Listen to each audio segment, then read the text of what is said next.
We are pleased to be joined by former Senator Fred Thompson. He served for 9 years in the U.S. Senate from 1994 to 2003. He was a GOP presidential candidate in 2008, and as you probably know, he's also an attorney, actor, and radio talk show host. Senator Thompson, it is so great to have you with us today.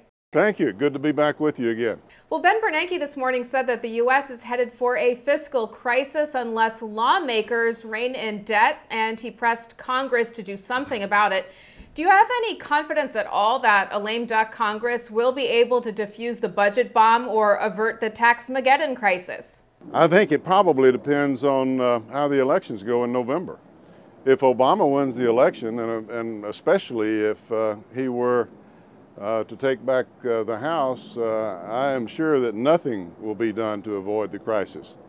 I think, on the other hand, if the elections go the other way, I think there's a chance to take a major step forward. You'd still have the same members involved, but obviously the mandate would have been clear, and they would be somewhat motivated to move some. It's going to take more than just between now and the end of the year, though, under any circumstances, to straighten ourselves out. But we could make some progress.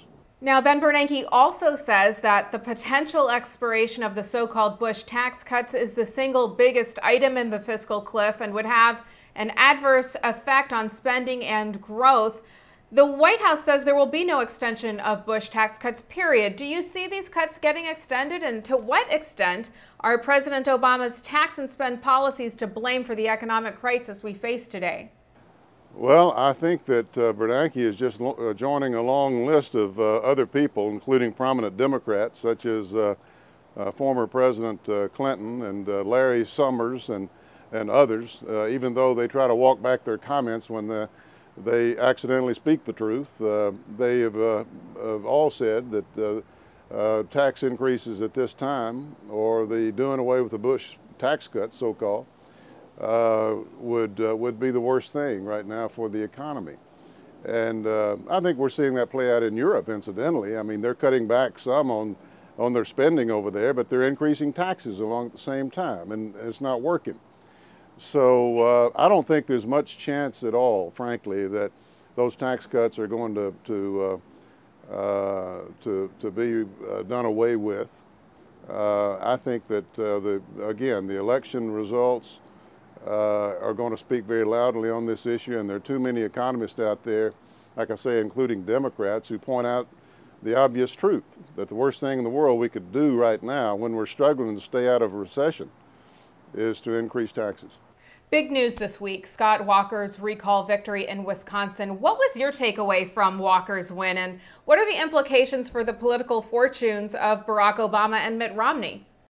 Well, I think the Walker win was the most significant political event in a long time in this country. I think that the corrupt relationship between public sector union bosses and political politicians, political figures, has now been exposed. People understand what it is and how it's inured to the detriment of these municipalities and these states. And they're going bankrupt because of commitments that have been extracted over the years. So it just goes to show that if someone speaks the truth about this and sticks to their convictions and takes it to the people and has the courage to do so, that they can prevail. And it's not a political death wish for politicians to courageously step up and speak the truth, even in a so-called blue state such as Wisconsin. I don't know that that election itself is going to say very much about where Wisconsin goes in the general election, any more than all the other events that are going on in the country. I mean, let's face it. I mean, everybody knows what the unemployment situation is. Everybody knows how many people have dropped out looking for work at all. Everybody knows that our growth rate, after blipping up just a little bit now, has gone back down to under 2%.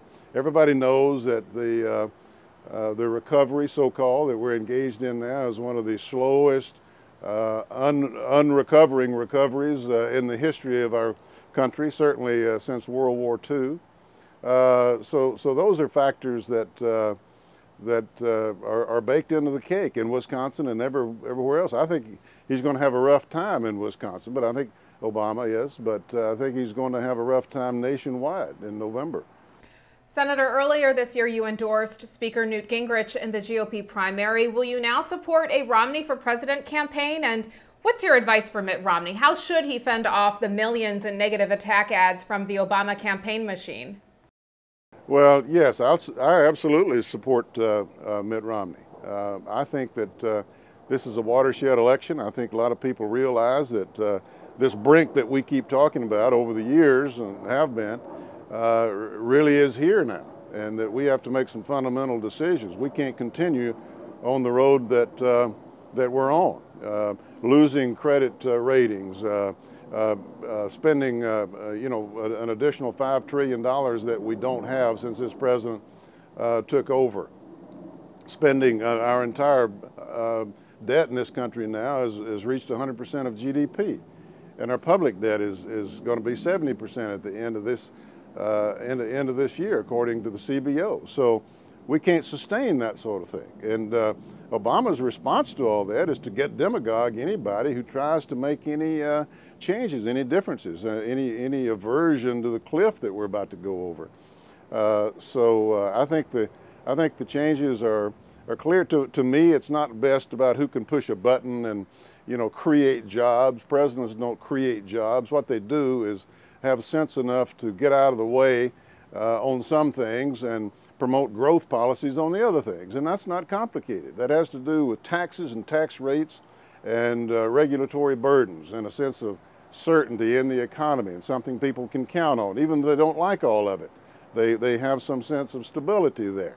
That's why you have so much private money on the sidelines right now, no sense of stability. And so the choices are clear, and I think Romney can and will win. I think he needs to be himself, not try to be all things to all people. Don't be apologetic because of the fact that he's a rich guy and his daddy was governor once upon a time, and just take it forward and be aggressive.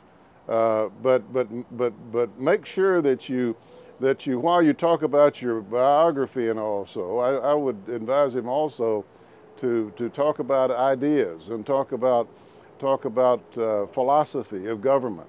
Why is it that raising taxes, increasing the tax rates again and again and again, as the liberals always want to do, is a bad thing for the economy? Why it is you don't get any more revenue as a percentage of the economy when you increase those rates. All you do is shrink the size of the economy. You're collecting more money from a smaller size economy and not gaining anything. People understand that when you explain that to them, just like in Wisconsin. The people there understood that courageous governor when he said, look, we can't afford where we're going. I mean, commitments have been made that are totally going to bankrupt us, and these public sector unions now, these people are making more than the private people who hired them for the job. And they're going to have to contribute a little bit more to the cause. And as I say, in a state that's still considered to be a blue state, he won. So that's a good example for all politicians, I think. And I think especially a good one for Governor Romney right now.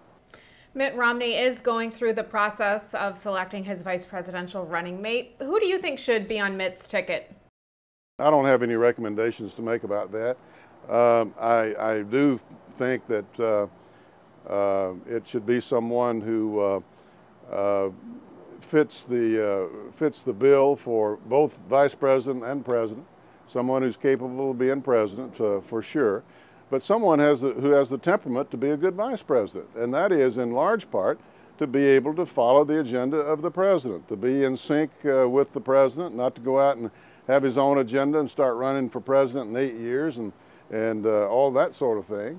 And someone more important than a sparkling personality or even a great orator is someone who's solid on substance and solid on policy, and who can discuss these things intelligently, and especially now give people a sense of comfort that the government is in good hands. So those are the things that I would look for and hope that the governor does and believe that he will. There are reports that Bobby Jindal is rising as Mitt Romney's choice of a running mate. Do you think that he would be a good choice? Yeah, I think he's one of several good choices. How come? He's a good man, good record. I think he fits the bill. But as I say, I'm not recommending anybody in particular. Okay, you yourself have been vetted before as a possible vice presidential running mate, I think for George W. Bush. Based on your experience, what do you think Mitt Romney's process likely involves? Well, my experience tells me that you know, who's doing the vetting is also important, because the guy doing the vetting wound up being vice president. So we might want to look at that and see how that works. And I'm glad it worked out that way, frankly. Senator, let's move on to some other current events making news today. Attorney General Eric Holder testified on the Fast and Furious scandal before the House Judiciary Committee today.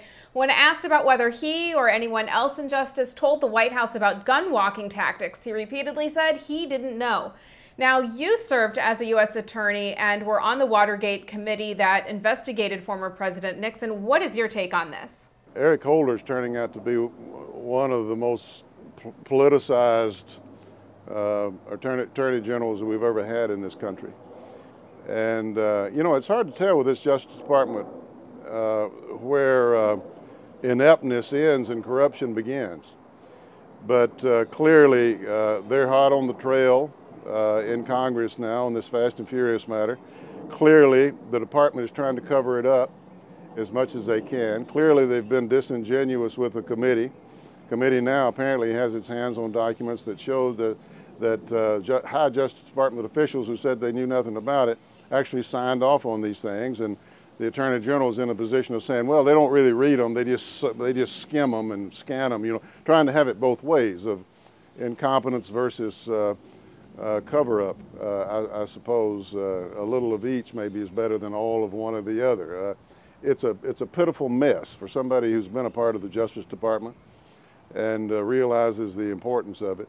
Supposed to be, the Attorney General is supposed to be, in many respects, the leading lawyer in the country, whose judgment and integrity is supposed to be beyond reproach. And we've had some terrible ones and we've had some great ones. But it's supposed to be someone who has the courage and the standing to be independent of the President of the United States, even.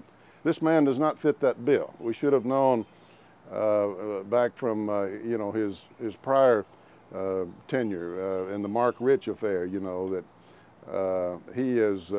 he's been willing to be subservient to the powers that be to advance his own career. And he started off, you know, after he was appointed Attorney General by making a speech saying that Americans were cowards when it came to race. And unfortunately, that was an indication of the direction he was going to go in. He's extremely race conscious in one direction. He refuses to prosecute Black Panthers who have clearly violated the law. He brings in black pastors and tries to convince them that Republicans are trying to take away their right to vote because they support things such as, you know, identification at the polls and things like that, things the Supreme Court has upheld. And now he bobs and weaves on this Fast and Furious thing. The only thing that I've heard him say up there is that the prior administration did similar things. He's adopting the Obama rhetoric with regard to the economy. You know, George Bush did it. So I think it's a pitiful display from a man who's not up to the job. And you know, this plays into the issues of these leaks that are going on too now. We've had a rash of leaks that are unprecedented as far as our intelligence community is concerned and national security is concerned and classified documentation is concerned. It is ultimately up to the Attorney General to see that the right people are prosecuted for something like this. Should a special prosecutor investigate whether federal laws were broken here with these leaks? I think the Senate ought to be given an opportunity here to take on this thing first. The Senate has an opportunity to show that it's still the Senate. The Senate has received a lot of criticism over the last several years. Books are being written about what's happened to the Senate, and it's been diminished and all of that. If the Senate can't, in a bipartisan basis, step up and do something about these leaks, which clearly are coming out of the White House, then, you know, it might as well pack up and go home. I'm very encouraged that very respected leaders of the Democratic caucus and the Republican caucus are coming together now and saying that they're going to look into this. But when you have things such as the leaks concerning the Osama bin Laden raid and how that came about and all of that, and to glorify the president and to leak information that led to the arrest and conviction of someone, a doctor in Pakistan who was helping us in that endeavor. The Pakistanis gave him 33 years for helping us find Osama bin Laden. Then you come back to the computer virus. The New York Times has a 600-word expose on the front page of the New York Times about how we were able to compromise Iranian centrifuges as a part of their nuclear operation in great detail, means and methods and names and things about the Israelis and what they were doing and all of that. That could not have been done, that would not have been done without cooperation and approval and participation of people in the White House. I think, for example, the Senate is going to have to call up Mr. Tom Donilon, for example, who's the President's National Security Advisor. He's been known for years as someone who has provided information to the press. He was all over Bob Woodward's book about Obama a couple of years ago. Clearly, this had to do with White House information and classified information that was under his purview. I think that it's very, very serious. It's damaging to this country, all done clearly for the enhancement of the image of the President of the United States. Senator Fred Thompson, thank you so much for being with us on Newsmax TV. It's always a pleasure to have you on the show. And if folks want to learn more about you and see what you're up to and read some of your writings and blogs, what's the web address? Fred Thompson's America. Yeah, this and other subjects to be continued. Senator Fred Thompson, thank you so much. Thanks a lot. And thank you for watching Newsmax TV.